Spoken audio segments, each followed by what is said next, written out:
যে হাফসা বাপের বাড়িতে যাচ্ছিল এবং বাপের বাড়ি থেকে ফেরত আসার পথে সে দেখলো যে তার ঘরে তার বিছানায় আমাদের যে ইসলামের যে নবী সে দাসী মারিয়া কিপ্তিয়াকে নিয়ে বিছানায় ব্যস্ত।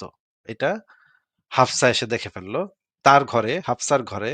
সেদিন হাফসার পালার দিন ছিল। সেদিন বাসায় এসে দেখে যে এই ঘটনা ঘটতেছে। হ্যাঁ? বাসায় কিন্তু খেলা চলছে। ঠিক আছে?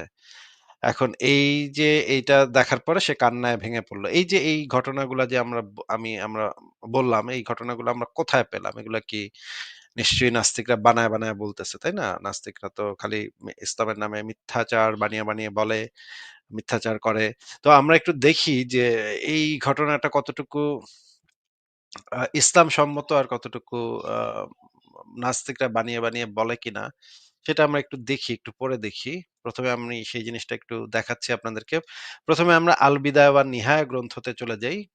আল বিদায়া ওয়ান নিহায়া গ্রন্থে কি বলা আছে সেটা আমরা দেখি। আগে ১ম এ আমরা যে জিনিসটা দেখি, দাঁড়ান ১ সেকেন্ড। ১ম এ আমরা দেখি যে সুনানুন নাসাই শরীফের একটা হাদিস দেখি। আ এখানে একটা সহিহ হাদিস।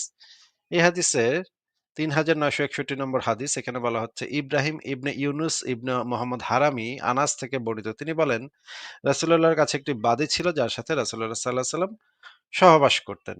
রাসূলুল্লাহর কাছে একটি বাদী ছিল যার সাথে আ মানে মুহাম্মদ সহবাস করতেন। এতে আয়েশা এবং হাফসা রাসূলের এর সাথে লেগে থাকলেন। পরিশেষে রাসূলুল্লাহ সেই বাদীটিকে নিজের জন্য হারাম করে নিলেন। এর পরিপ্রেক্ষিতে আল্লাহ পাক নাজিল করেন সূরা তাহরিমের যে ১ম আয়াত, হে নবী, আল্লাহ আপনার জন্য যা হালাল করেছেন তা আপনি নিজের জন্য কেন হারাম করে নিয়েছেন? সূরা তাহরিমের ১ নম্বর আয়াত নাজিল হলো। এটা একটা সহিহ হাদিস, এটা একটা তাহকিককৃত সহিহ হাদিস। এই হাদিসে দেখা যাচ্ছে যে মুহাম্মদ একটা বাদীর সাথে ঘষাঘষি করত বা মানে যেটা করার করত এবং হাফসা এবং আয়েশা এটা নিয়ে বিরক্ত ছিল মুহাম্মদের সাথে। তখন মোহাম্মদ কি করলো? বাদীটিকে এদের যন্ত্রণায় ২ বউয়ের যন্ত্রণায় টিকতে না পেরে মোহাম্মদ কি করলো? নিজের জন্য সেই দাসীটিকে হারাম বলে ঘোষণা করল। না আমি আর করব না। হ্যাঁ? মানে হারাম ঘোষণা মানে আমি আর ওর দাসীর সাথে করব না। এর পরিপ্রেক্ষিতে আল্লাহ পাক কিন্তু খেপে গেল। আল্লাহ পাক বলল যে, "হাই নবী তোমারে আমি বলছি তুমি মানে করতে তুমি করো না মানে? তুমি করবি না মানে? তুই কর। দাসীর সাথে কর। তুই করতে হবে তোর।" এটা বলে সূরা তাহরিমের ১ থেকে ৫ নম্বর আয়াত এই যে আয়াতগুলা নাজিল হলো। এই ১ থেকে ৫ সূরা তাহরিমের ১ থেকে ৫ আয়াত নাজিলের প্রেক্ষাপট হচ্ছে এইটা। এখন এই ঘটনাটা আরেকটু বিস্তারিত ডিটেইলস এ আমরা একটু পড়ি। ১ম এ আমরা এই আরো একটা হাদিস আছে সহিহ মুসলিমের ৬৭৬৬ নম্বর। রাসূলুল্লাহর হেরেম সন্দেহমুক্ত হওয়া। রাসূলুল্লাহ সাল্লাল্লাহু আলাইহি সাল্লামের উম্মে ওয়ালাদের সাথে এক ব্যক্তির প্রতি অভিযোগ উত্থাপিত হয়।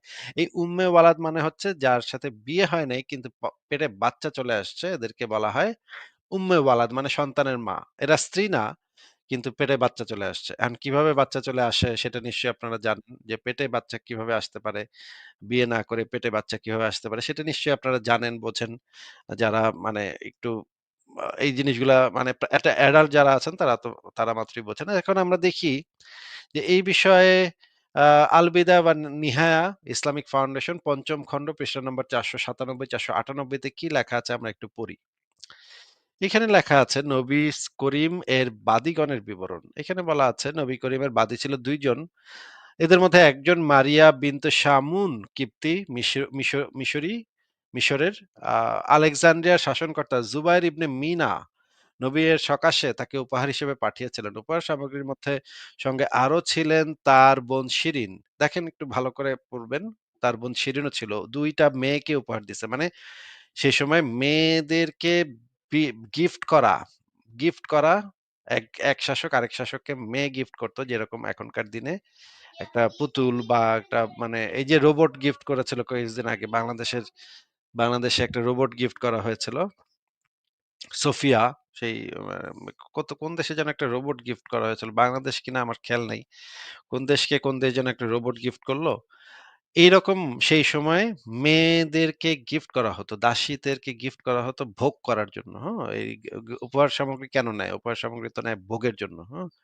মানে নবী মানে ওই দেশের রাজাও আলেকজান্দ্রিয়ার যে শাসনকর্তা সেও খুব ভালোভাবে বুঝছে যে আসলে নবী মোহাম্মদের আসলে কোন জিনিসটা উপহার দিলে নবী মোহাম্মদ খুব খুশি হবে। যেমন ধরেন আমাকে যদি কেউ গিফট দেয়, তাহলে আমাকে তো ডেফিনিটলি কোনো বই দিবে অথবা আমি মনে করেন হুইস্কি পছন্দ করি। একটা ভালো দামি হুইস্কি ধরেন ৩০-৪০ বছর পুরনো হুইস্কি।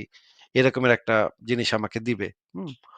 যার যেটা পছন্দ। বই অথবা হুইস্কি অথবা ৩ নম্বর হচ্ছে ইলেকট্রনিক কোনো ডিভাইস যদি আমাকে দেয়, তাহলে আমার খুব ভালো লাগে। ইলেকট্রনিক ডিভাইসের প্রতি আমার খুব আকর্ষণ। হুম? এই ৩ টা জিনিসের মধ্যেই আমার আ উপহার-টুপহার বা আমার গিফট, আমার কেনাকাটা এগুলোর ভিতরে সীমাবদ্ধ থাকে। জামা-কাপড়ের প্রতি আমার তেমন কোনো আগ্রহ নাই।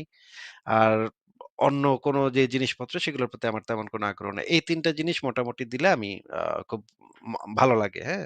একটা হচ্ছে বই, একটা হচ্ছে মানে পুরনো অনেক পুরনো হুইস্কি।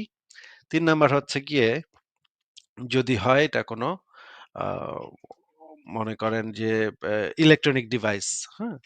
এই জিনিসগুলা আমার পছন্দ। এখন আমাকে কেউ যখন চেনে তখন তো বুঝবে যে আমার কোন জিনিসটা পছন্দ। এখন সেই সেই জিনিসই আমাকে দিবে। এইখানেও দেখা যাচ্ছে যে আলেকজান্দ্রিয়ার যে শাসনকর্তা সে আবার খুব ভালোভাবে বুঝছে মুহাম্মদের আসলে কোন জিনিসটা পাইলে নিশ্চয়ই খোঁজখবর নিছে, খোঁজখবর নিয়ে জানছে যে মুহাম্মদের আসলে চরিত্র কিরকম, তারে কোন জিনিসটা দিলে সে সবচেয়ে বেশি খুশি হবে এবং বুঝছে যে সুন্দরী মেয়ে দিলে সবচাইতে এই নবী খুশি হবে, হ্যাঁ? মানে ইসে থাকবে। আর ভেজাল করবে না। আবার আক্রমণ-টাক্রমণ কইরা বসবে না। কারণ এই নবীর তো আবার আক্রমণ করার আছে, বাতিক আছে। আ তো এই মেয়ে পাঠাইলো ২ টা মেয়ে পাঠাইলো। তারপরে বলল তারপরে এখানে আরো উল্লেখ আছে। উপহার প্রদত্ত ৪ টি বাদীর মধ্যে তিনি ছিলেন অন্যতমা। আল্লাহই ৪ জন ছিল বাদী। ২ জন বা ৪ জন ছিল। আ একজন খোঁজা গোলাম ছিল যার নাম মাবুর এবং দুলদুল নামের একটি খচ্চরও ছিল। তো নবী করিম এই উপহার সামগ্রী গ্রহণ করেন এবং নিজের জন্য মারিয়াকে বেছে নেন। মারিয়া ছিলেন মিশরের সানা শহরের হাফন নামক জনপদের মেয়ে। মুয়াবিয়া ইবনে আবু সুফিয়ানের শাসনামলে এই অঞ্চলের লোকদের জিজিয়া রহিত করে দেওয়া হয়েছিল মারিয়ার সম্মানে। কারণ তিনি রাসূলুল্লাহর পুত্র সন্তান ইব্রাহিমকে গর্ভে ধারণ করেছিলেন। এখানে কিন্তু বলা নাই যে সে তার স্ত্রী ছিলেন। এটা কিন্তু বলা নেই। বলা হয়েছে রাসূলুল্লাহর পুত্র সন্তানকে গর্ভে ধারণ করেছিলেন। এখন নিচে আরো বর্ণনাতে বলা আছে বর্ণনাকারী বলেন, মারিয়া ছিলেন সুন্দরী ও গৌরবর্ণ। তার সৌন্দর্যে রাসূলুল্লাহ মুগ্ধ হন। ব্লা, ব্লা, ব্লা দেখেন এখানে আরো অনেক বর্ণনা আছে। শিরিনও পরে প্রেগন্যান্ট হয়েছিল। শিরিন অবশ্য মোহাম্মদ প্রেগন্যান্ট করেনি। আরেক সাহাবী নিয়ে গিয়েছিল। মোহাম্মদই আরেকজনকে দিয়ে দিয়েছিল। এখানে বলা আছে রাসূলুল্লাহ কিবতিয়াকে মারিয়া কিবতিয়াকে অত্যন্ত পছন্দ করতেন। তিনি ছিলেন সুন্দরী ও মনোহর কোঁকড়ানো কেশধারিণী। কোঁকড়া চুলের মানে সুন্দরী মেয়ে ছিল ওই মারিয়া, হ্যাঁ? আ পরে মালিকানা এই যে দেখেন এখানে লেখা, পরে রাসূলুল্লাহ সাল্লাল্লাহু আলাইহি ওয়াসাল্লামের কাছে গিয়ে ইসলামের দাওয়াত দিলে তারা সেখানে ইসলাম গ্রহণ করলেন। পরে তিনি মালিকানা সূত্রে মারিয়ার সঙ্গ ভোগ করলেন এবং তাকে মদিনার উঁচু অঞ্চলে অবস্থিত বনু নাজিরের নিকট হতে প্রাপ্ত বাগানসমূহের একটিতে স্থানান্তরিত করেন। গ্রীষ্মকালে তিনি সেখানে উন্নত মানের খেজুর বাগানে বাস করতে থাকেন।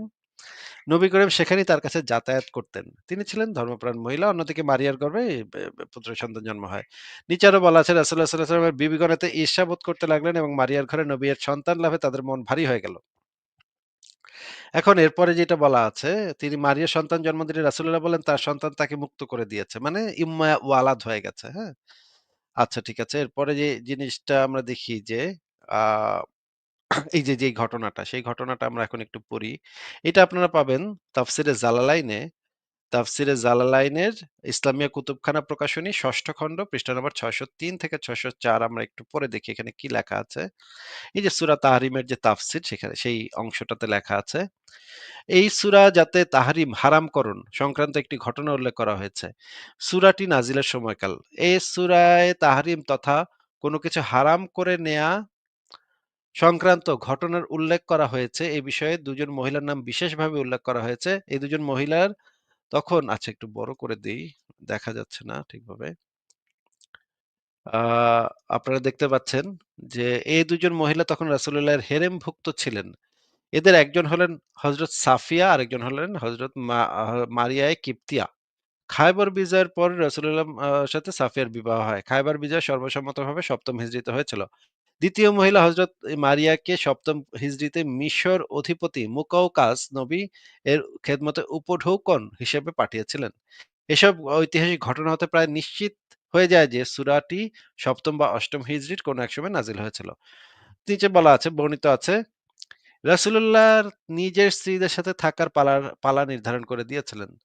যখন হযরত হাফসার দিন আসলো, তিনি তার পিতামাতাকে দেখতে যাওয়ার জন্য রাসূলের কাছে অনুমতি চাইলেন। রাসূল তাকে অনুমতি দিলেন। হাফসা চলে যাওয়ার পর রাসূলুল্লাহ হযরত হাফসার ঘরে হযরত মারিয়াকে ডেকে পাঠালেন। অতঃপর সেখানে একাকিত্বে অবস্থান করলেন।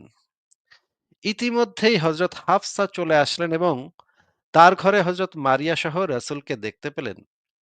এটা দেখে হযরত হাফসা অত্যন্ত রেগে গেলেন এবং বললেন, "আপনি আমার ঘরে আমার অনুপস্থিতিতে একে নিয়ে আসলেন এবং একাকিত্বে কাটালেন। এটা আমাকে অপমানিত করার উদ্দেশ্য ছাড়া আর কোনো কারণে নয়।" রাসূলুল্লাহ তখন তাকে খুশি করার জন্য বললেন, "ঠিক আছে, আমি আজ হতে তাকে নিজের জন্য হারাম করে নিলাম। আচ্ছা দেখি, হারাম করে নিলাম। এ সংবাদ তুমি কাউকে দিও না।" রাসূলুল্লাহ সাল্লাল্লাহু আলাইহি ওয়াসাল্লাম ঘর থেকে বের হয়ে গেলে হযরত হাফসা এই সংবাদ আয়েশাকে জানিয়ে দিলেন এবং গোপন কথা ফাঁস করে দেন। এটা শুনতে পেয়ে রাসূলুল্লাহ অত্যন্ত রাগান্বিত হয়ে শপথ করলেন আগামী ১ মাস তিনি ১ মাস এই জিনিসটা খেয়াল করে শুনেন। ১ মাস তিনি স্ত্রীগণের ঘরে প্রবেশ করবেন না। এই ১ মাস কই ছিলেন সেটা আমি দেখাবো পরে। ১ মাস তিনি স্ত্রীগণের ঘরে প্রবেশ করবেন না। এরপর রাসূলুল্লাহ তাদের হতে আলাদা থাকলেন। আল্লাহ তাআলা এই যে এই সূরাটি তখন নাজিল করলেন। সহিহ বুখারীতে আয়েশা প্রমুখ হতে বর্ণিত আছে রাসূলুল্লাহ নিয়মিতভাবে আসরের পর দাঁড়ানো অবস্থায় এই যে এইটা হচ্ছে ২য় ঘটনা, এই যে মধুপান বিষয়ক যে ঘটনাটা এইটা এখানে বলা আছে। ২ নম্বর ঘটনা হচ্ছে এটা। এখন এই ২ টা ঘটনার ভিতরে কোনটা সত্যি নাকি কোনটাই সত্যি না, নাকি ২ টাই সত্যি, এটাও এখানে বলা আছে। সেটা আমরা দেখে নিই। নিচে যে জিনিসটা বলা আছে, আ কোন বর্ণনায় হযরত সাউদার কাছে, কোন রিওয়ায়াতে হযরত হাফসার কাছে মধুপান করেছিলেন বলে উল্লেখ আছে। হযরত ইবনে হাজার বলেছেন, আলোচ্য আয়াতগুলো নাজিল হওয়ার কারণ উভয় ঘটনা হতে পারে। ২য় কারণটি ১ম কারণ হতে সনদের দিক থেকে অধিক সহিহ ও নির্ভরযোগ্য হলেও দেখেন ২য় কারণটি ১ম কারণ হতে সনদের দিক থেকে অধিক সহিহ ও নির্ভরযোগ্য হলেও যেহেতু এটা বুখারী শরীফে আছে, ২য়টা বুখারী শরীফে আছে, ১মটা আছে নাসাই শরীফ এবং অন্যান্য জায়গাতে। এখানে যেটা বলা হচ্ছে ২য় কারণটি ১ম কারণ হতে সনদের দিক থেকে অধিক সহিহ ও নির্ভরযোগ্য হলেও মুফাসসিরগণের কাছে ১ম কারণটি অধিক প্রসিদ্ধ। ২য় কারণটিকে অনেকেই এ সূরা নাজিল হওয়ার কারণ হিসেবে অস্বীকার করেছেন এবং তারা নিম্ন বর্ণিত বিষয়াবলীর প্রতি লক্ষ্য করে ১ম কারণকেই সূরা নাজিল হওয়ার কারণ বলে মত পোষণ করেছেন। এই যে ১ম কারণটা যেটা হাফসার ঘরে সেইটাই হচ্ছে ১ম কারণ হিসেবেই অধিকাংশ মুফাসসির বলেছেন যে ২য় কারণটাকে অস্বীকার করেছেন এবং যদিও এটা বুখারী শরীফে আছে কিন্তু তারপরও ২য় কারণটাকে অস্বীকার করেছে এবং ১ম কারণটাকে মূল কারণ বলে আখ্যায়িত করেছে। আচ্ছা এখানে দেখি, মধুপান হারামকরণের মাধ্যমে নবীজি কোন স্ত্রীকে খুশি করতে চেয়েছিলেন এটা অবান্তর। এই কারণে, হ্যাঁ? মধুপান পান হারাম করেছিলেন মূলত দুর্গন্ধের কথা শুনে স্ত্রীকে সন্তুষ্ট করার জন্য নয়। সুতরাং স্ত্রীকে খুশি করার জন্য মারিয়াকে হারাম করাই যুক্তিসঙ্গত। নিচে আরো বলা আছে আলোচ্য সূরায় রাসূলের স্ত্রীদের প্রতি কঠোর হুঁশিয়ারি দেওয়া হয়েছে এবং তাদেরকে যে ভয় প্রদর্শন করা হয়েছে তা হতে বোঝা যায় যে রাসূলের স্ত্রীগণের মধ্যে ঈর্ষা ছড়িয়ে পড়েছিল, যার ফলে রাসূল কষ্ট পেয়েছিলেন এবং তার কোন দাসীকে নিজের জন্য হারাম করে নিয়েছিলেন স্ত্রীদেরকে সন্তুষ্ট করার উদ্দেশ্যে। মধুপান হারাম করার কারণে স্ত্রীদেরকে এরকম কঠোর হুঁশিয়ারি দান অসম্ভব মনে হয়। এ কারণেই আল্লামা ইবনে কাসির বলেছেন, অর্থাৎ মধুপানের বিষয়টিকে সূরা নাজিল হওয়ার কারণ হিসেবে গ্রহণ করা কঠিন। তার মানে ওই ১ম কারণটাই হচ্ছে মূল কারণ। আচ্ছা এবার দেখি আমরা আরো অনেক কিছু আমরা পাবো। এই যে মানে এখানে যে আ আ তাফসিরে তাফসিরে ইবনে কাসির থেকে আপনারা যদি তাহরিমের ইয়াটা পড়েন এখানে বলবেন দেখবেন সুনুন নাসাইতে এই রিওয়ায়াতটি বিদ্যমান রয়েছে যে হযরত আয়েশা এবং হযরত হাফসার কথার পরিপ্রেক্ষিতে এটা ঘটেছিল যে রাসূলের এক দাসী সম্পর্কে কথা বলেছিলেন। এই সুনান নাসাইর এই ইয়াটা থেকে। ইবনে তাফসিরে জারিরে যে জিনিসটা ইবনে জারিরে যেটা রয়েছে তার কোন স্ত্রীর ঘরে উম্মে ইব্রাহিমের সাথে কথাবার্তা বলছিলেন। তখন তার ওই স্ত্রী তাকে বলছিলেন, "তোমার ঘরেও আমার বিছানায় এ কাজ কারবার?" এই যে গানটা যে মানে গানটা আপনারা যারা শুনলেন, দেখেন এখানে বলা আছে যে এই মানে মূল কথাটাও ছিল এইটা যে, "আমার বিছানায় এই কাজ কারবার?"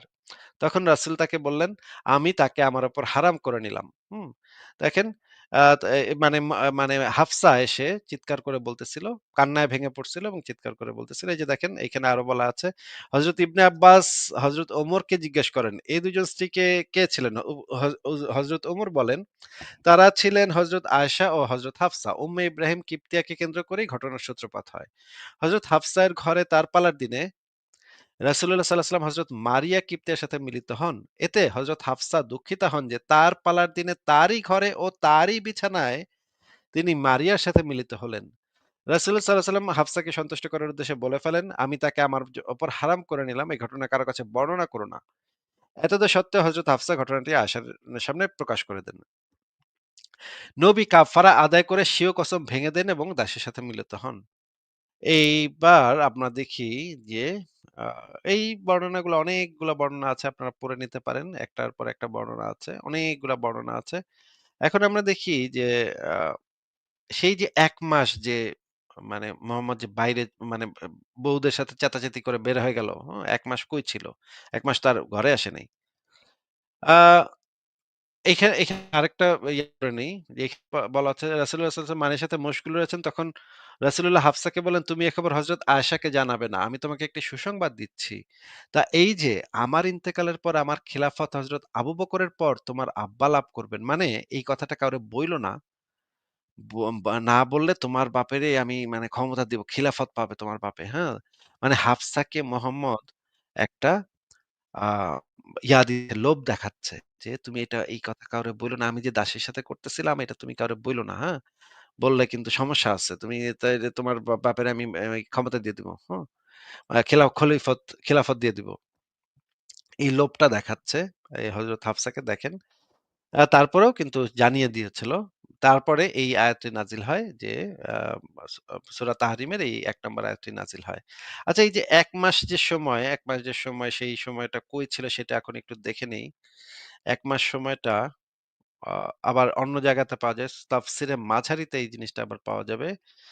১ মাস আ এই যে কই ছিল? এখানে দেখেন তাফসিরে মাঝারি যদি আপনারা কেনেন ১১ তম খণ্ডে পৃষ্ঠা ৪৯৪ তে দেখেন আ এখানে লেখা আছে, উল্লেখ্য রাসূল ওই সময় তার সহধর্মিণীগণ থেকে ১ মাস পৃথক থাকেন এবং অবস্থান গ্রহণ করেন ইব্রাহিম জননী মারিয়া কিবতিয়ার বসবাসস্থলে। মানে পুরা ১ মাস হানিমুন করছে। মানে মোহাম্মদ ১ মাস দাসীর সাথে হানিমুন করছে।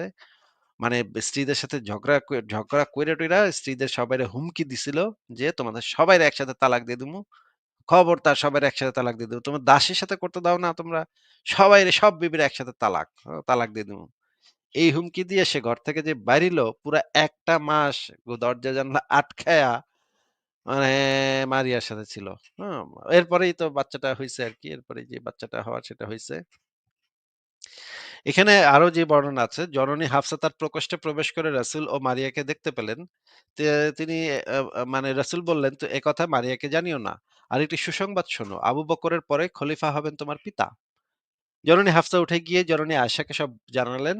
জননী আয়েশা এসে বললেন, মানে আয়েশা তো ছিল চেতা। এইজন্য আয়েশারে জানাইতে মানা করছিল। এখন আয়েশারে জানানোর সাথে, সাথে তো আগুন লেগে গেছে ঘরে, হ্যাঁ?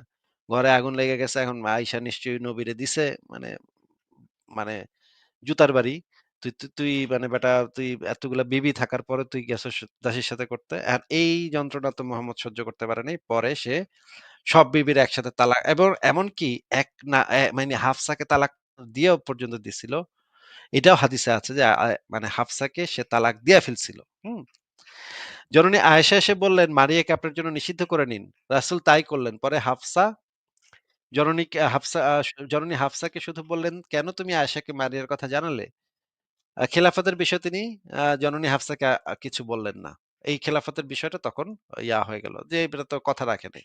এখন আমরা দেখি যে এই জিনিসটা আমরা পুঙ্খানুপুঙ্খভাবে বিচার বিশ্লেষণ করতে পারি যে এখানে আসলে ঘটনাটা কি ঘটছিল এবং তালাকটা দেখেন যে তালাকটা বললাম হাফসাকে কিন্তু তালাক দিয়ে ফেলছিল মোহাম্মদ। এই ঘটনার পরিপ্রেক্ষিতে হাফসা যখন গিয়ে আবার আয়েশারে লাগাইছে, আয়েশা তো চেইতা-মেইতা নিয়ে ঘরে আগুন লাগাই দিছে। নিশ্চয়ই জুতার বাড়ি দিয়া নবীরে জুতার বাড়ি দিয়া কইছে যে, "তুই বেটা মানে আবার দাসী বান্দির সাথে করস। তুই এতগুলা বিবি থাকার পরও তুই দাসী বান্দি ছাড়স না। দাসী বান্দিদের তো ছেড়ে দে।"